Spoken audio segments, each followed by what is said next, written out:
Hey, hey, hey, what is up? What's happening? Super excited to be on here.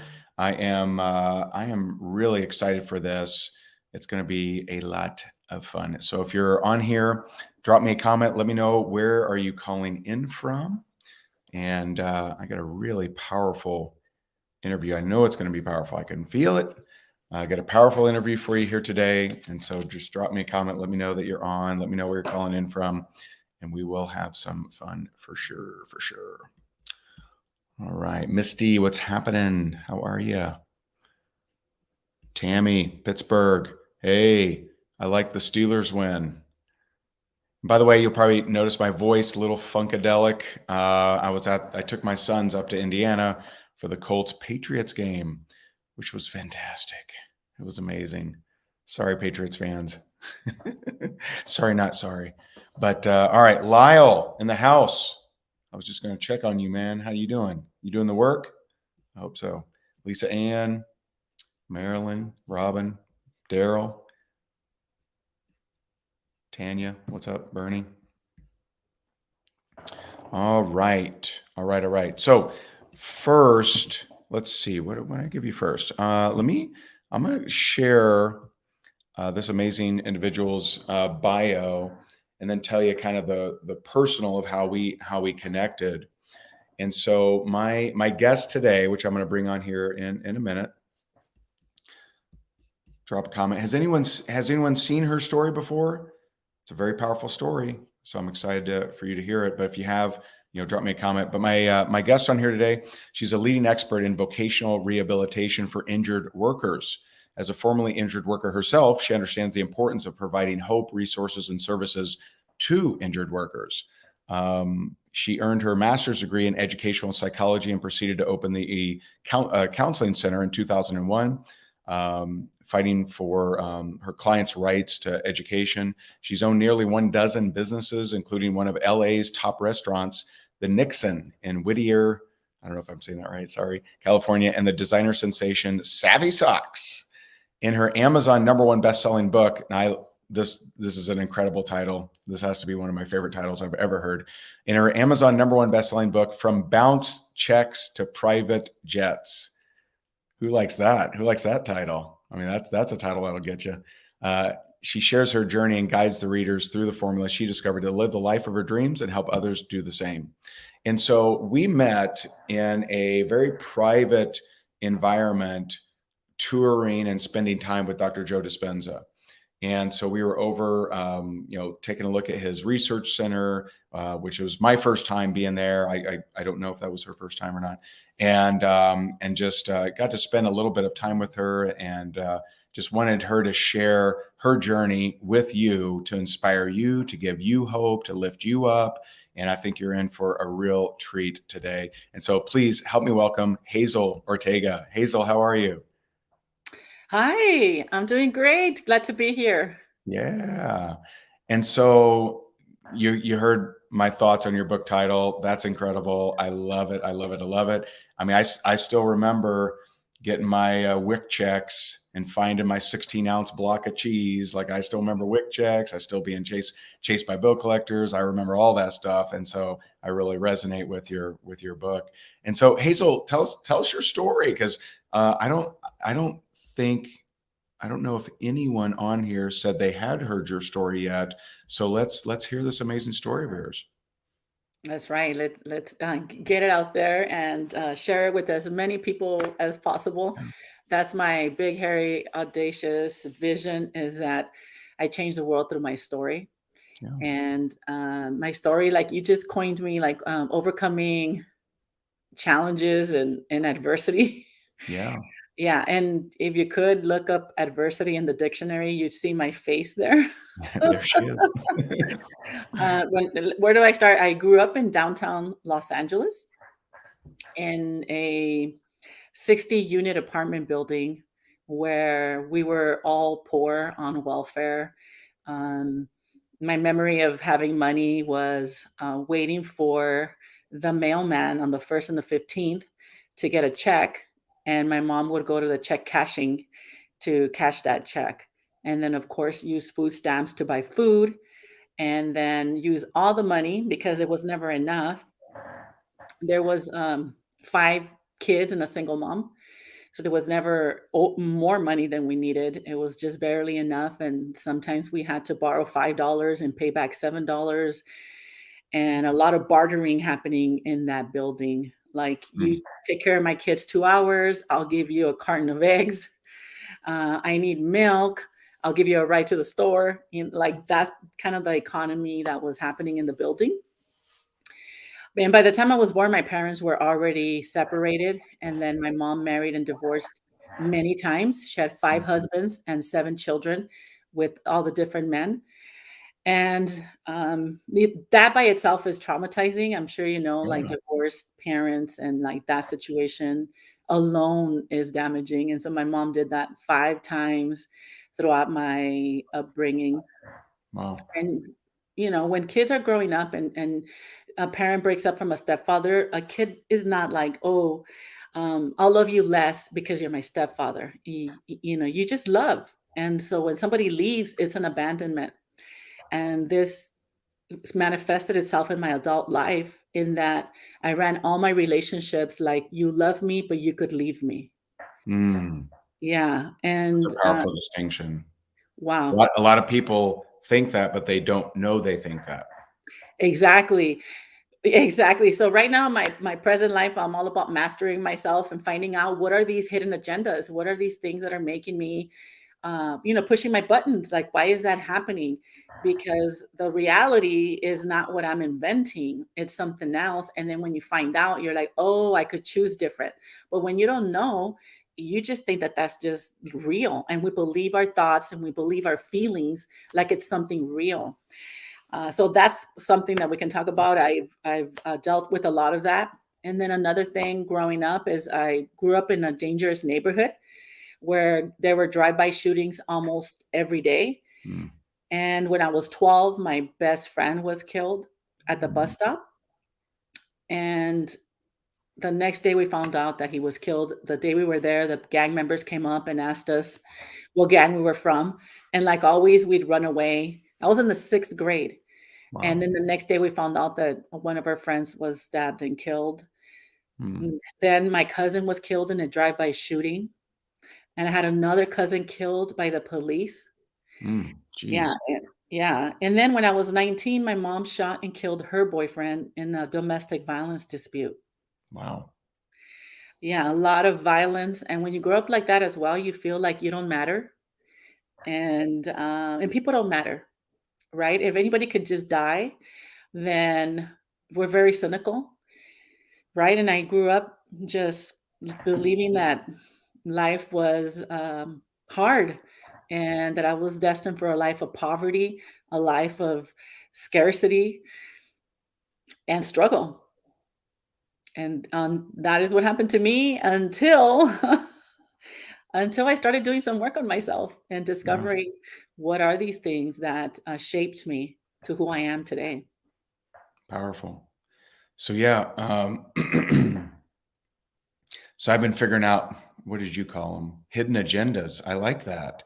I've never heard that term. I've heard triggers. I've heard programs. I've heard, stored emotion. I've heard all kinds of stuff. Um, you know, for and I've found a few. For me, my big one was because I was in a house of abuse, that I've carried a statement with me most of my life up until less than a year ago, that I'm not a priority. Mm. And so, I was left there, just, you're there and that's what it is. And so like my every relationship, business and personal, I would locate evidence for that hidden agenda and say, oh, I'm not a priority. Got it. And so that's great that you're sharing that. More people need to hear that. And so what started to, was it a, some people, they have a I'm sick and tired of being sick and tired kind of moment, or was it a different moment? Like what was there a moment that you're like, all right, I'm going to change? Yeah, I did get sick and tired. I had a pile of clothes, dirty clothes, and I had 3 kids at home. Remember I told you my mom shot and killed her boyfriend? Yeah.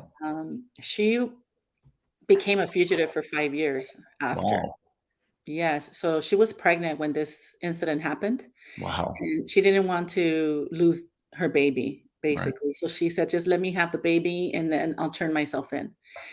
The baby was born, and then she didn't want to give up the baby, Yeah. and then she said, "Just wait until he talks, and then I'll turn myself in." So it kept going on that way. So When she who finally is she saying this to? You? Like to the family, to the family. Okay. yeah. And finally, she was, um, turned in, and the boys that she left with, because she fled with a one-year-old baby, and then she was pregnant, so the 6th and 7th child that she had, she fled with them, and when she went to prison, they came to live with me. So they were 4 and 6 years old when they came to live with me. And and you I this was about was 29 okay. Yeah, I didn't know when this okay, got it. because Okay. she fled, so Right. I was in my late 20s, Okay. and I had a 2-year-old daughter, so I instantly had 3 kids at home, a 2, a Yeah. 4, and a 6-year-old, and I raised them as my own. I'm their sister mom. Hmm. And yeah, I was barely making it. I was a secretary. I was making $15 an hour. I was frustrated. I was having problems with my husband, and I didn't know how to solve my problems. Yeah. I did have a moment where I came home after a long day's work, and I saw a pile of dirty clothes, and I'm like, as God is my witness, by the time I turn 40, I'm never washing clothes again. Nice. And honestly, like today, I don't wash clothes. I don't wash dishes. I don't do anything. I'm protesting for the rest of my life. I like it. Luckily, I don't have to. I have a very helpful full-time housekeeper at home, and my dreams are coming true one by one. Nice. Um, so, what other thing that happened to me, a lot of people say, Hazel, you grew up poor, you grew up in violence and with parents in prison. My dad was a heroin addict, Hmm. was in and out of prison my whole childhood. And they say to me, if you can make it and be successful in that situation, then anybody can make it. And I tell people that that's not really true because I had a certain set of circumstances in that people helped me. Right? Like, I don't really feel, and I know you know this, Ray, anybody that's successful, we got help. We don't do it on our own. Right. We get help. The thing that we do on our own is that we listen, Right. right? We take Yeah. advice. Right. I heard just last night. I've never heard it said this way, and I liked it. You can lead a horse to water, but you can't make him drink just because you're thirsty for them. And Oh, so, like so many of us were like, oh, I want to help this person, but they don't want to help themselves. mhm, And, if you don't want to help yourself, there's nothing that anybody can do. You were presented different choices and you chose, hey, I'm going to try to help myself. And, and that's when different resources, show up and support you. And so, exactly. yeah, I don't like what's the term? Self-made or something. Like, I don't like that term because that just doesn't resonate with me. So I agree with you 100%. But yeah, freedom of choice. I choose this path and I got help along the way. Exactly. And so I call these people that came around along the way pushy angels. Like Nice. my first boss, when he hired me, he asked me, "You're in college, right?" I was 26 years old. I had 3 kids. I was married, and I didn't even have a high school diploma. Nice. Okay. When you grew up with violence and Yeah. every day is survival, just make it to the end of the day. That's it. You're not thinking about college. You're not having dreams and you're just defaulting by getting a job wherever you can get a job. And but my dad always told me, Ray, fake it till you make it. So I told the attorney that I was applying for the job that yes, I was in college. So I'm like, I'm just gonna get the job and then I'll worry about that part later. Sure. And I You started didn't say you working. completed college. I mean, that would have been, a Well, bolder move. yeah, no, he only asked me, "You're in college, right?" Because I was young, and but he did also in the same interview ask me what gang I was from. So who you see today in front of you is not who I was back Yeah. then. Yeah. And what I want to tell people is that we evolve. We don't always stay. Yeah. in insecure, low self-esteem spaces. Sometimes it feels like we don't have the capacity to climb the mountain, but we are evolving along the way. And maybe Yeah. we don't have that tool now, but if we learn a certain thing, then we start adding to ourselves, For into sure. our self-esteem. So when I went back to work and the attorney told me, okay, what classes are you taking? I started to go to college, but only to, not be lying to the man, Right. Right. not because I thought I was going to get a degree, Right. not at all. And along the way, I got my high school diploma when I was 30. Wow. Yes. And then the attorney kept asking me, okay, what are you going to do next? What's next? Like this, like a mentor, That's this awesome. pushy angel. Finally, I'm getting my AA degree, and he asked me what's next. And I told him, hey, no, I just want to be a well rounded person, and I could see myself working for you for the rest of my life. And I was making $15 an hour. Wow. And he's like, what? No way. He's like, you're going to be a professional. Think about what you want to do. That's I awesome. went home. Yeah, I went home and I told my husband, I'm like, oh my God, now he's telling me that I have to go to get a higher degree. And I go back to work, and he told me, I will support you in any which way I can. I'll give you time to do homework. It was amazing, this man, what he did for me. And every time I graduated from school, my AA degree, my bachelor's degree, and my master's degree, he was there at all my graduations. That's amazing. And I became an educational psychologist when I Yeah. was 36 years old. That's amazing. That's so cool. Yeah. And So so what so what what turned the corner for you in regards to like abundance? Like you started making different moves to start making more money, or like what, how did that go? well, he I did go to school and I did learn how to be a psychologist. I learned a job, right? You go to school and you learn how to do a job. That didn't teach me how to live a life of abundance, Sure. right? It just taught me how to do the job. And now instead of making 40,000 a year, I was making $70,000 a year. Yeah. And I really thought, again, that's as good as it gets for me. I was a psychologist, 36 years old, and fist fighting with my sisters. My sister was a police officer, and we Wow. were fist fighting. Okay. Our lives didn't work. I was bouncing checks. I already had a business. I started my business from my garage. I couldn't afford an office, so I worked from home. And this is way back before COVID. What kind of business? It's a vocational return to work counseling for injured workers. Okay. In California, if you're injured on the job and you lose your job due to the injury, by law, the insurance company pays for you to go back to school and learn something new if you choose to. And Yeah. then we're counselors, so we get paid to do that job. Nice. Yeah, and so we love that job. We're the largest in California. So I went from the garage Yeah. to becoming the largest in California. Wow. And how I did all of that is personal development, right? Because you can't have these moments of like, frustration, and then all of a sudden your life changes. Like you Right. have to do something. And for me, it was personal development. My relationships weren't working. I was already divorced by this time, and I had broken relationships. I had, I was broke in every aspect that you could think of. Mm. And I went to a personal development seminar. And that is where somebody asked me, where do you see yourself in 5 years?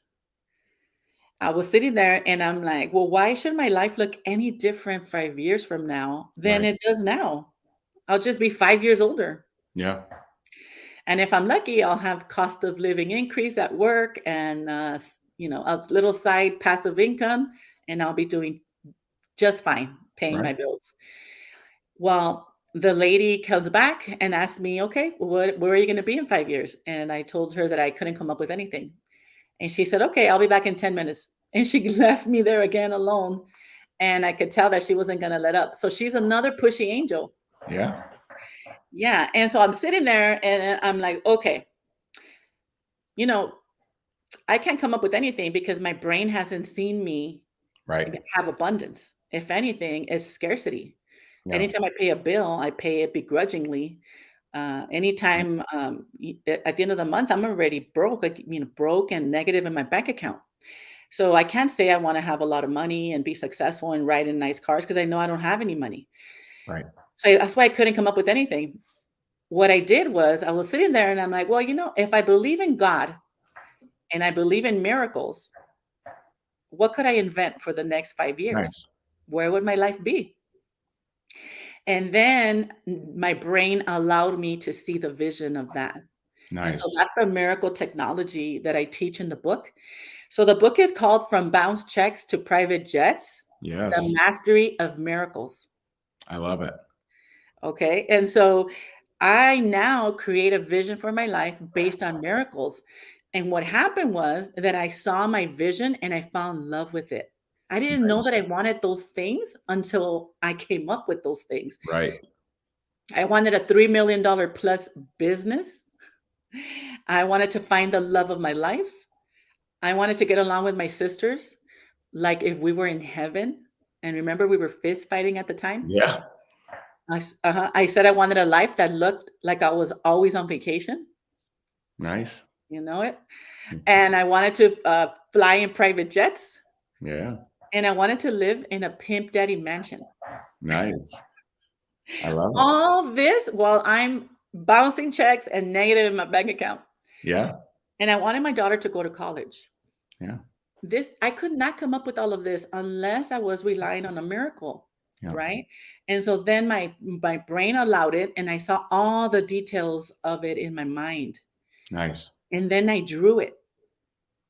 And one day, Ray, when you come to my house, you're Yeah. gonna see that I have that drawing framed in my That's dining awesome. room. Yeah. And everything I got in 2 years, not 5. Nice. I've so two things from that story, which is amazing and so awesome. And people that are on here need to hear that. So it's just awesome. So two things. One, just the practical of, we as humans tend to overestimate what we could do in 1 year, but or we overestimate what we can do in 1 year, but grossly underestimate what we can do in 5 years. And so I was going to ask you, did it take 5 years? But you just said it took 2 years. Number two, one thing, that we teach is the reason most people don't change is they're vibrationally congruent with where they are.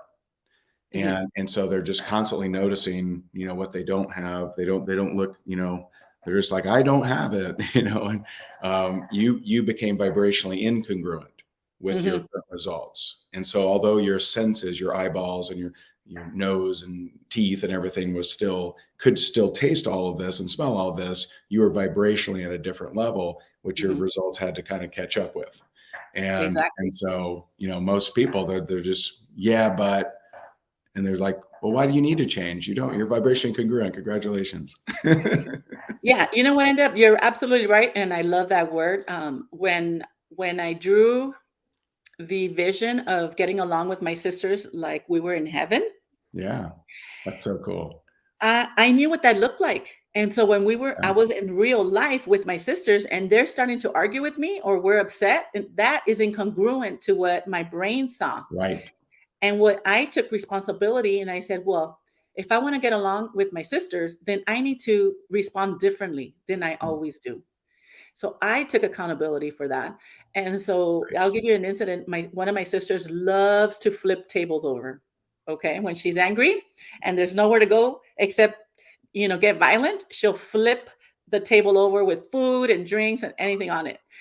So I saw this moment where I could see that this is the next thing that's about to happen. And so I tell my sister, I love you. I love you. And she's like disarmed, right? Like she's like taken aback, really. And she's like, and I'm like, I love you. And I'm so sorry. I didn't mean to hurt you this way. I didn't know that this would hurt you that way. And I am sorry. I made a mistake.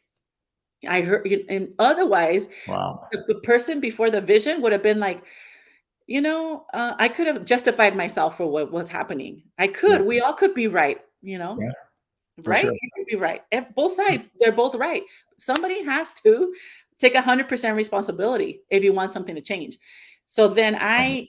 took 100% responsibility, because I know that if I had acted differently, what was happening wasn't supposed to be happening, could have been avoided. I love that. And the best way to disarm somebody is to tell them something like that, like, Yeah. love them. I love And I took 100% responsibility. I mean, in the beginning, of course, we want to go back to our default. We want to be Yeah. right. Honestly, people will live and die to be right. Oh yeah. I No don't care if doubt. I don't talk to that person for 10 years, like, Right. like it's like the most dumbest thing. I've seen people die, and the person that wasn't talking to them just feels so guilty about that. Yeah. You think you have all this time, you're waiting for that person to come back and apologize. It's just not going to happen. So then you come and you know what? And it behooves us to do it, because that's how you get abundance. You're not going to be a satellite of abundance and downloads of miracles if you are not getting along with your family and your friends.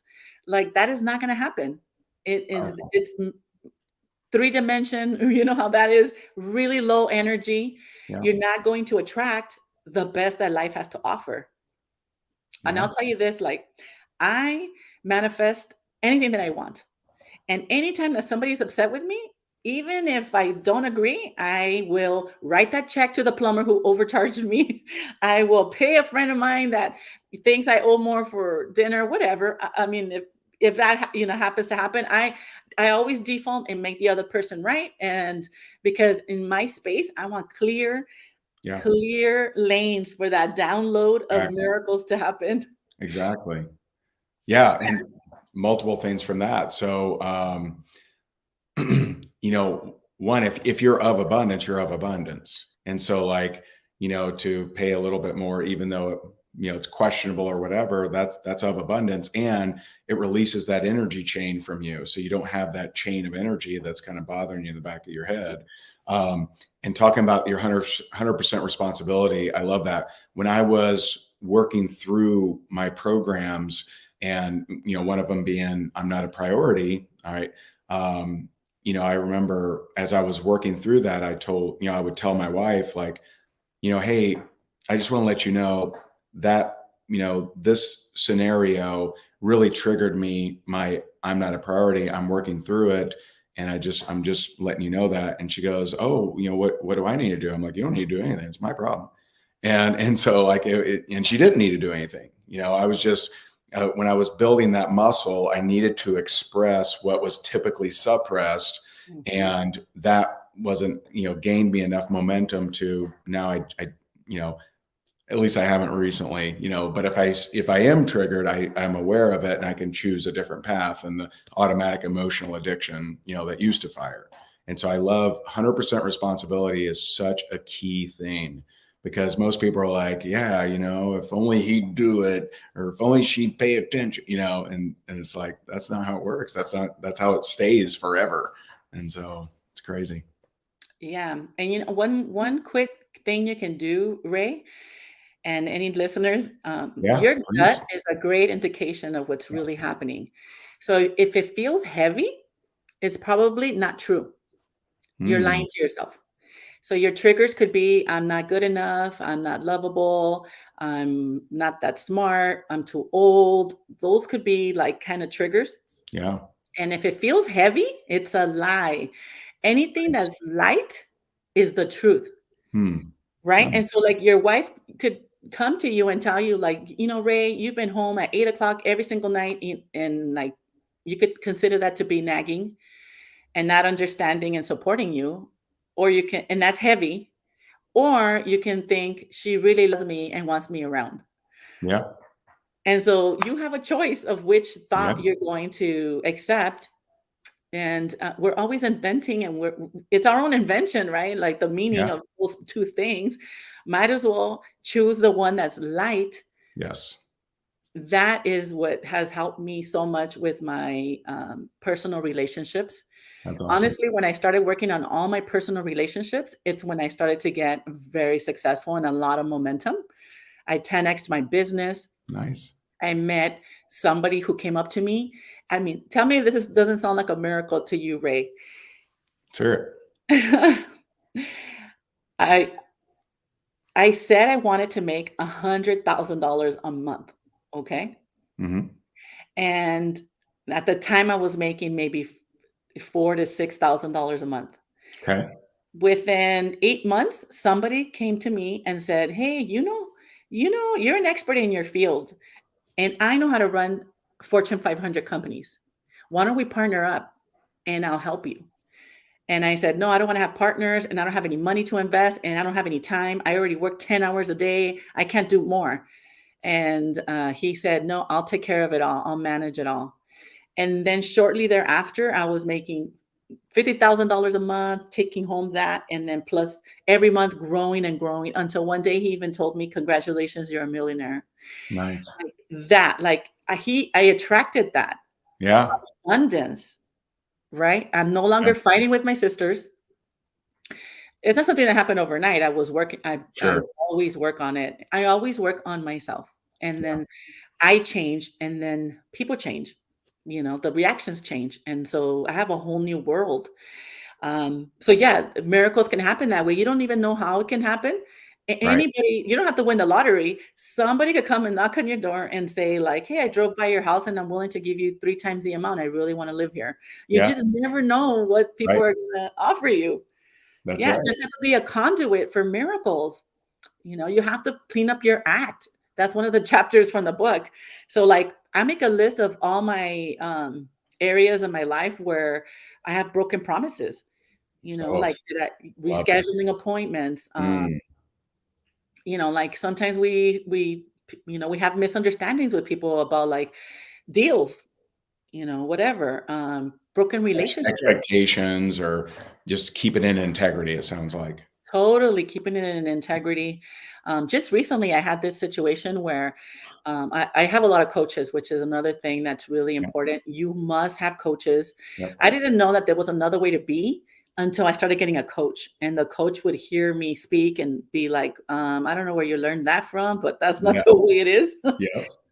I mean, how are we going to run $1 million businesses if we've Right. never done that before? Right. We without like running ourselves to the ground, right? Right. Yeah, so I have 7 years that I haven't worked. I don't have an office. That's I have a awesome. building that I bought, and it has offices for everybody, but I don't have one in that building. That's awesome. That's so Yeah. cool. So tell us, people are dying to know, where do they get this book? Share from bounce checks to private jets, which is, I love the title. I'm just love it. Where do we get this book? You can get it, directly from my website Okay. at themasteryofmiracles.com. Okay. Let me make sure I got that. The mastery of miracles.com. Miracles plural, Yeah, right? Okay. yes, The and mastery you'll of get miracles.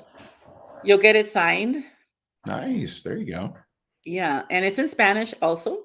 Okay. There you It's a go. great stocking stuffer, so if you hurry up, you'll get it, and you can give it away to somebody Are you else. sure you want to guarantee they're going to get it by Christmas? We'll see. It's on, Okay. it's also on Kindle, and So it's yeah, on. you'll get it autographed.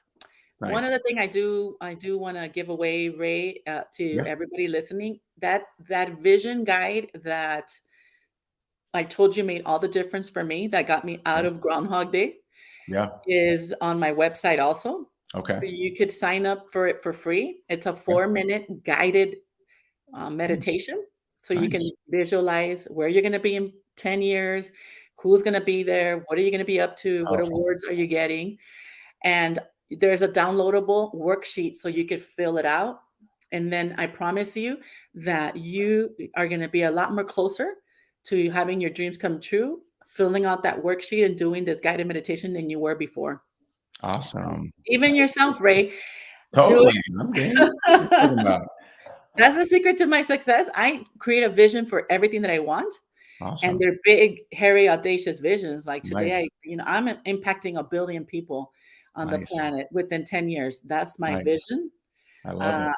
and I already know what I'm going to look like when I'm 95 years old. And my Yeah. vision goes all the way until I'm 95. So That's that is awesome. my best recommendation for everybody is you have to know where you want to go. Yeah. Create big So dreams. So they get it at themasteryofmiracles.com. Exactly. Right? Okay. Yes. And I then they might can check it find me out always on myself Instagram. too. I'll give you, I'll let you know when I go through it, because I will. And so Hazel, this was amazing. This was awesome. I know how busy you are being on vacation all the time and flying around on private jets. But I do appreciate you taking time with us. My people are super excited. So many of them. I'm getting the book. I'm getting the book. I'm getting the book. So we're going to get your book in the hands of a few people today, and a bunch of people that catch the replay. If you're catching the replay, drop us the word replay, and the masteryofmiracles.com is Exactly. where you get that that meditation, that vision guide, and also you can grab her book. And so, Hazel, you're amazing. Drop some gratitude for Hazel for sharing her amazing story, giving you some free stuff, and also telling you where to get her cool book. Thank you. Thank Happy you. holidays. Happy holidays. Merry Christmas, everyone. Happy holidays. Yay. And so appreciate you, Hazel. You're awesome.